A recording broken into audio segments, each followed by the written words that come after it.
Have you ever felt that to be accepted, you need to shrink yourself or hide who you truly are? That's the invisible line most of us cross without even realizing it, trading our true selves for the world's approval.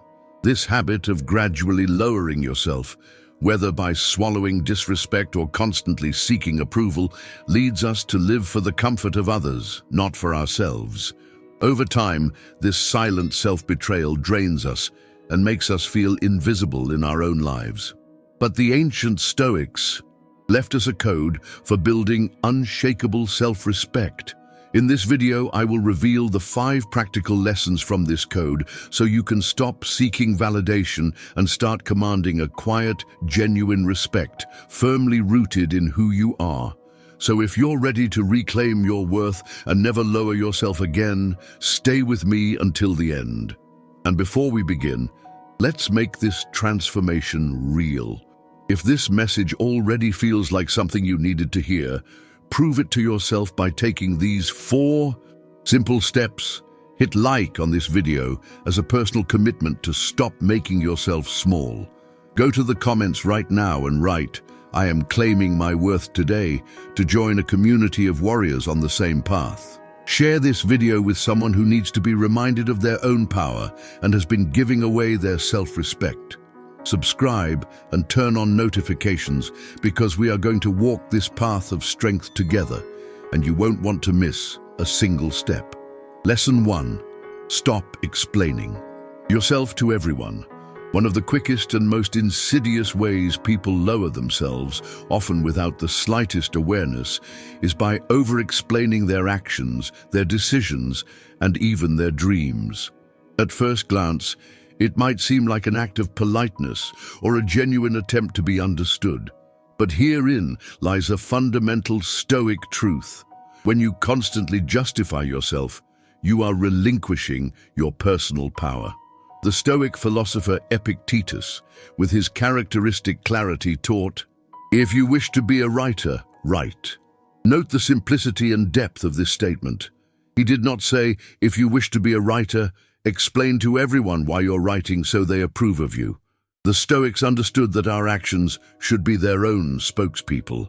The more you explain yourself, the more you invite people to find flaws in your reasoning, to question your motives, and worst of all, to plant seeds of doubt in your own mind. This compulsion to justify is a direct violation of a core Stoic principle, the dichotomy of control. This principle states that some things are within our control, our thoughts, judgments, actions, and some things are not, other people's opinions, their understanding, their approval. To spend energy trying to control what is inherently uncontrollable is, in the Stoic view, an act of madness. It's like trying to command the sun to rise in the west. When you over-explain, you are trying to force someone else to see the world your way, to approve of your map. The Stoic, however, is content to walk their path, confident in their own map, whether others understand it or not. The need to over-explain is often rooted in deep insecurity. It is the subtle but powerful belief that your choices are not valid until someone else agrees with them. It is an act of lowering yourself to the point of seeking permission to be who you are. In doing so, you are handing over the authority over your own life. You are communicating to the world, "I do not fully trust my own judgment unless you validate it for me." Imagine this scenario. You've decided to leave a lucrative but soul-crushing corporate job to start a small business you're passionate about. At a family gathering, an uncle corners you. "Leaving that job? Are you crazy? What about your pension? The security?" The old you would have launched into a 20-minute defense, laying out your business plan, your financial projections, your emotional reasoning, desperately seeking his approval. But the Stoic you simply smiles calmly and says, "It was time for a change. I'm excited about what's next."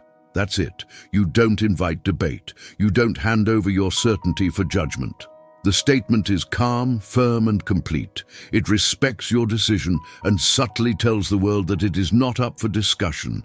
Here is the uncomfortable truth we must face. Not everyone will agree with your decisions. Not everyone will understand them, and that is perfectly acceptable. You do not owe your life to their understanding. If someone doesn't like what you're doing, that is emotional work they need to process. It is not a problem you need to fix.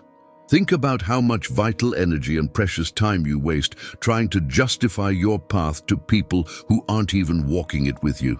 You explain why you left a job, why you ended a relationship, why you're changing your lifestyle, or why you're pursuing a dream that seems crazy to others. And yet, half the time, the people you are explaining yourself to wouldn't even be there to help you up if you fell. To practice this, try a justification fast. For one full day, make a conscious effort not to justify any small personal choice. If someone asks why you're drinking tea instead of coffee, just say, "I felt like tea today." If they ask why you're not watching the popular new show, say, "It wasn't for me." You will quickly realize how much energy you expend on things that require no explanation. Stoicism teaches us that peace of mind, ataraxia, comes from focusing on what is within our control. The opinions, judgments, and understanding of other people are firmly outside of our control. Every moment you spend trying to make someone understand you is a moment stolen from the far more important task of living your own truth. When you stop over-explaining, you are making a powerful, silent statement. I trust myself enough to move forward without your approval. This is a potent form of self-respect that requires not arrogance, but clarity of purpose. Lesson 2. Never compete for someone's attention. One of the most painful and degrading ways we lower ourselves is by chasing after people who do not value our presence. This toxic dynamic can manifest in friendships, romantic relationships, and even professional environments. Suddenly, we find ourselves working overtime, not to achieve our goals, but simply to be noticed, to be chosen, to feel that we matter to someone. The painful truth is this: when you compete for someone's attention, you are silently communicating that their approval is worth more than your own dignity. And once you establish that precedent, the other person will believe it. The Stoics had a very clear perspective on this. Marcus Aurelius wrote, "The soul becomes dyed with the color of its thoughts." If your thoughts are constantly revolving around, "How can I get them to notice me?" or "How can I prove my value to them?" your actions will inevitably reflect desperation. And desperation is the fastest way to be perceived as less valuable. In the digital age, this competition is amplified. It's the anxiety of checking your phone every 2 minutes to see if they've texted back. It's crafting the perfect social media post and then obsessively monitoring the likes as a measure of your worth. It's changing your opinions, hobbies, or even your personality to mirror someone you want to impress. In all these cases, you are outsourcing your sense of self-worth. You are making another person the judge, jury, and executioner of your own importance. A Stoic understands that genuine worth is internal and unshakable. It cannot be granted by a notification or taken away by being left on read. Seneca wisely advised, "Wherever there is a human being, there is an opportunity for kindness." He did not say, "Wherever there is a human being, there is an opportunity to win their approval." The Stoic interacts with others from a place of sufficiency, not deficiency. They offer their presence not as a plea, but as a gift they can and will take back if it is not valued. It is crucial to understand that genuine respect and connection cannot be forced. If someone sees your worth, they will act accordingly, without you needing to perform feats or jump through flaming hoops. If they don't, no amount of effort on your part will ever be enough, because the problem is not in you, but in the lens through which they see you. By chasing attention, you voluntarily place yourself in a mental auction where your worth is always on offer, waiting for someone else's bid. You hand them the gavel, giving them the power to decide if you win or lose. This is dangerous for your soul. The Stoics would say that you are allowing something external and outside of your control to dictate your inner peace. And here is the most subtle trap. Sometimes your pursuit works. You get their attention for a moment. They might suddenly respond, show a fleeting interest, or give you a compliment. But this validation is ephemeral because its foundation is not mutual respect, but your constant effort. The moment you stop trying, the connection fades, and you find yourself back at square one, chasing again. This cycle is not only exhausting, it teaches you to measure your own worth by the amount of attention you receive instead of the intrinsic value you possess as a person. The Stoic approach is radical and liberating. Withdraw from the competition altogether. Don't even enter the race. If someone makes you feel like you have to fight for their time or acknowledgement, that is a clear sign that they do not see you as important as you truly are. Shift your focus from being interesting to being interested in your own work, your own principles, and your own growth. True magnetism doesn't come from chasing. It comes from having a purpose so compelling that others are naturally drawn to your orbit. Lesson 3. Learn to walk away without warning. Most people associate strength with fighting, proving a point, or winning arguments. But in reality, one of the purest and most powerful forms of strength is to simply walk away. And to do it without announcement, without warning, without a final speech, trying to make the other person understand why. When you lower yourself, you often do it by staying too long in places and with people who do not deserve your presence. You stay because you hope they will change. You stay because you yearn for them to finally recognize your worth. You stay because you fear looking like someone who gave up. But here is the liberating truth. Staying in situations that drain you is not loyalty. It is self-betrayal. The Stoics knew that sometimes the most courageous act is to let go. Seneca once wrote, "Associate with those who will make a better man of you. Welcome those whom you yourself can improve. The process is mutual, for men learn while they teach."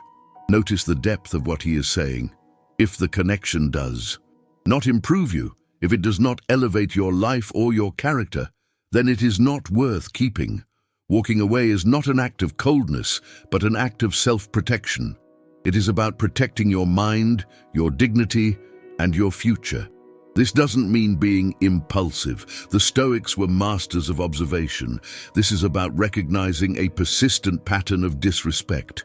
One instance can be a mistake, 2 can be a coincidence, but 3 is a pattern. It is a data point about their character, not your worth. The courageous act is to believe the data and act on it, rather than clinging to a hope that contradicts all evidence. The crucial part here is without warning. Why does this matter so much? If you warn people before you leave, "I'm going to walk away if this doesn't change," you are not setting a boundary. You are giving them a script to manipulate you. They might make temporary promises, change their behavior for a short while, or say exactly what you want to hear just until you decide to stay. And then, inevitably, everything reverts to the same unhealthy pattern as before. Walking away silently means the decision has already been made internally. It means you have recognized that you have already given enough of yourself. You no longer need their understanding, agreement, or approval to validate your decision. You have recognized that your energy is too valuable to be spent explaining why you are choosing peace over chaos. Let's be clear. This approach is reserved for toxic dynamics where communication has failed. In a healthy relationship, communication is key. But in situations where you are consistently being diminished, the most powerful communication is your absence. The silence of your departure says more than 1,000 angry speeches ever could. It says, "My standards are not up for debate." It says, "I choose my well-being over your dysfunction." Think of how much dignity there is in the silence of a departure. There is no pleading, no drama, no final speech intended to make them see the light, just action. You leave, you move on, you reclaim your space and your peace. The people who genuinely cared will notice your absence and reach out in an authentic way. Those who didn't care won't. And that is how, through the filter of your absence, you discover who truly belongs in your life. Stoicism teaches us that we should not be controlled by what we cannot control. You cannot control whether someone respects you, treats you well, or values your presence, but you can and must control whether you remain in that environment. And when you choose to leave, you are proving to yourself that you take your own worth seriously. Lesson 4. Protect your time as if it were gold. Lowering yourself is not always a verbal or relational act. Sometimes, the most common form of self-deprecation is the way we allow our time to be consumed. When you give away your hours carelessly, you are sending a silent message to the world. My life is not valuable enough to be protected. The Stoics had a deep and reverent understanding of time, viewing it not as something we possess, but as the very substance of life itself. Seneca wrote, "It is not that we have a short time to live, but that we waste a lot of it." This idea is deeply connected to the Stoic practice of memento mori. Remember, you will die. This isn't a morbid obsession with death, but a vibrant call to life. When you truly internalize that your time is finite, you stop treating it as a renewable resource. Every yes to a meaningless meeting, every hour lost to mindless scrolling, every weekend given to obligations you resent, these are not just moments wasted. They are pieces of your life that you are giving away, never to be returned. Protecting your time is a direct consequence of valuing your life. Every minute you spend is an irreplaceable piece of your life that will never return. Yet, how often do we hand it over to people and activities that drain us? How often do we commit to things out of guilt, habit, or the fear of disappointing others, only to bitterly regret it later? When you treat your time as if it were infinite, you invite others to treat it the same way. They will call you at any hour, ask you for favors they could easily do themselves, and expect you to always be available on their terms.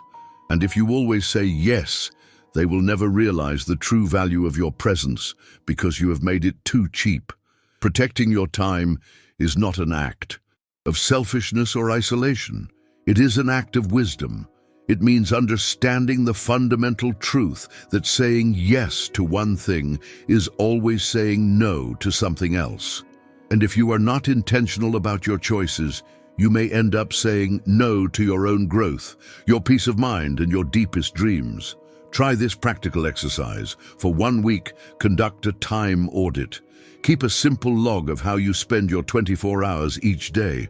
Be brutally honest. How much time went to productive work? To family, to mindless scrolling, to worrying. The results will likely shock you, but they are the first step. You cannot protect what you are not aware of.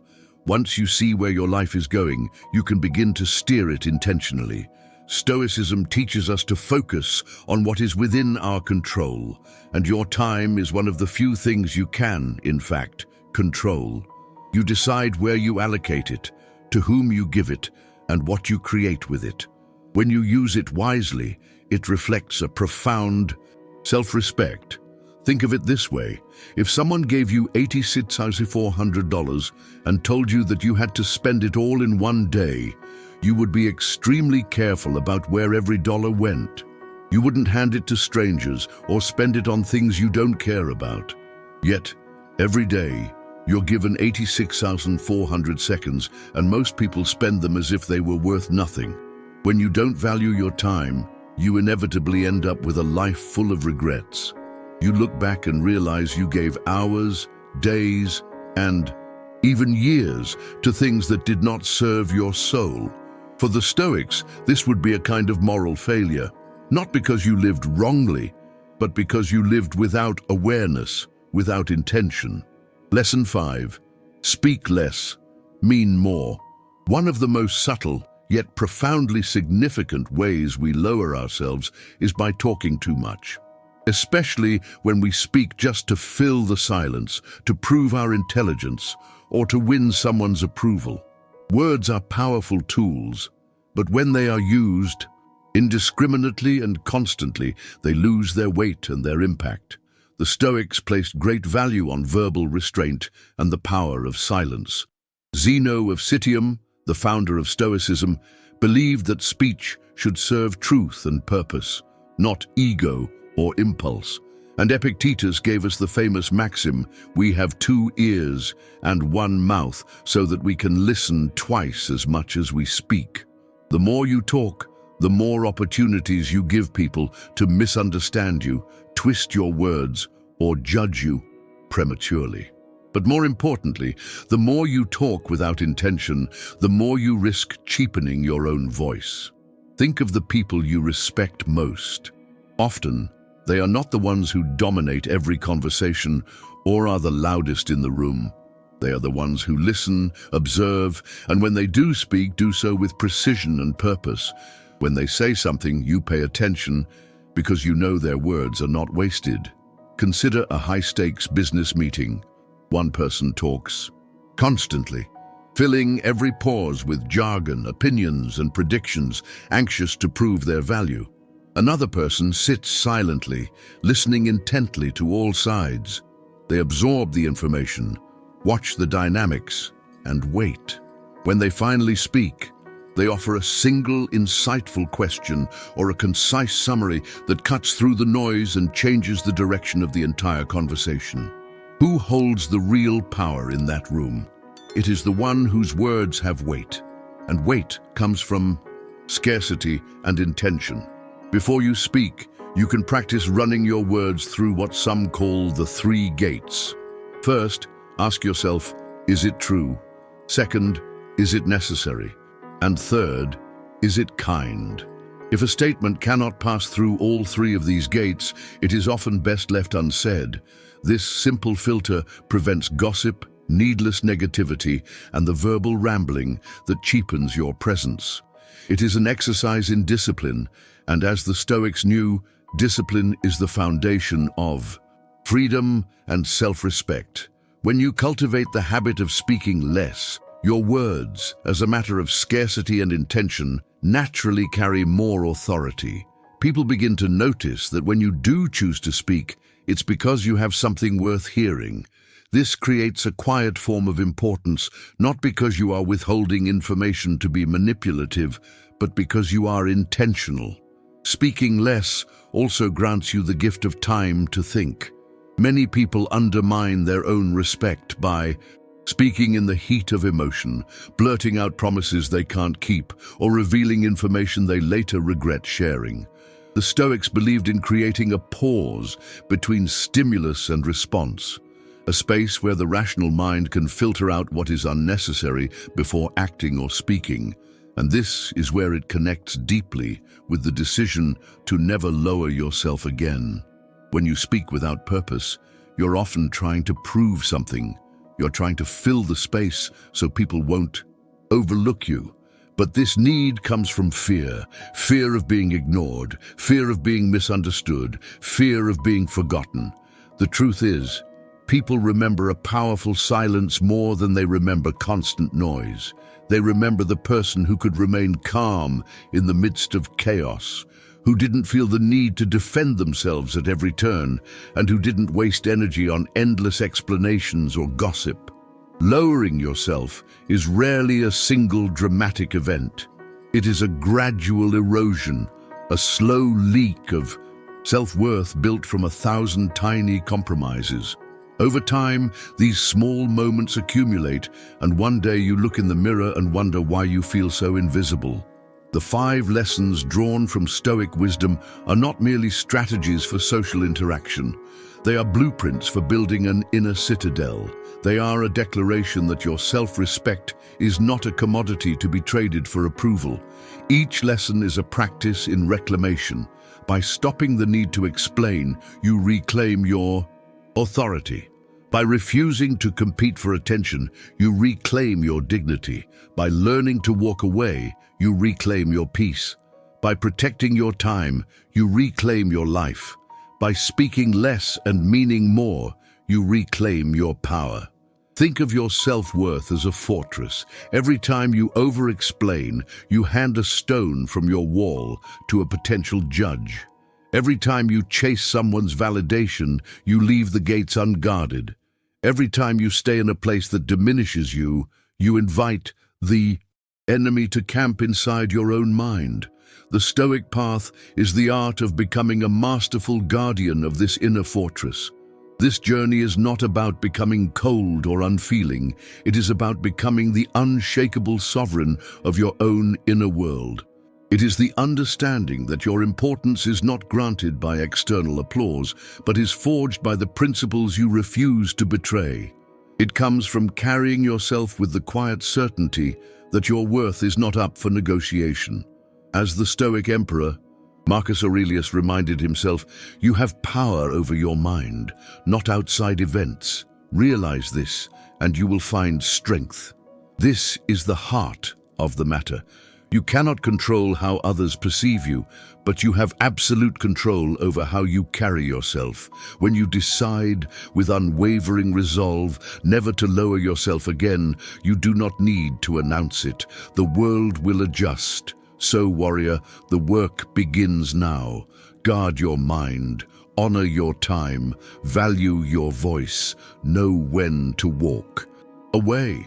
Live in a way that proves your importance to the only person whose opinion truly matters in the end, yourself. If these 5 lessons have empowered you today, help this channel grow and reach more warriors like you. Hit the like button below to signal that you are committed to your worth. Comment, go to the comments and share which of the 5 lessons resonated with you the most, or simply write, "My worth is not negotiable," to affirm your commitment. Share. Send this video to one person who's on a journey of self-respect and could use this wisdom. Subscribe. And if you're not already part of our community, subscribe now and turn on notifications. We are all on this path together, and your journey of empowerment is just beginning. Your journey doesn't have to end here. If you are ready to take the next step and learn how to build the mental toughness to support these principles, the perfect video for you to watch next is The Stoic Art of Building Unbreakable Discipline. Click the video on the screen now, and let's continue forging your inner citadel.